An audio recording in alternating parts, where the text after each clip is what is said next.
Nous aussi, l'ordinateur que nous avons acheté en 2006, parce que nous avait promis la connexion 2007, et donc il ne sert pas pour Internet, puisque nous n'avons toujours pas d'abonnement possible. Depuis toutes ces années, Thierry Duval et une partie du village ne disposent toujours pas du haut débit, un handicap en 2015.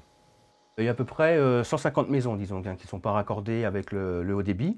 Donc, ce qui implique des situations assez compliquées au niveau de l'administration, les études pour les enfants et des gens qui veulent aussi travailler chez eux.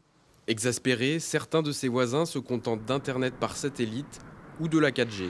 Trop onéreux, débit limité, disent certains, les habitants souhaitent bénéficier d'une technologie correcte. Alors le Conseil général demande encore un peu de patience. 2 centraux téléphoniques seront installés prochainement sur la commune. D'accord, donc c'est bien ici que va être installée l'armoire. La chambre devrait être ici. D'accord. Ils permettront d'apporter l'ADSL à tous les foyers et d'améliorer les débits. Au deuxième trimestre 2015, là, les travaux vont commencer. Donc une dalle en béton va être coulée, les coffrets EDF vont être installés, la fibre va être tirée. Et dans le courant de l'année 2015, probablement en fin d'année, le service sera disponible. Nevoy n'est pas la seule commune concernée. Dans le Loiret, il reste 139 zones blanches, dont le tiers est prioritaire. L'objectif, c'est que les 48 communes prioritaires soient traitées d'ici la fin de l'année 2015, tout début d'année 2016 pour certaines.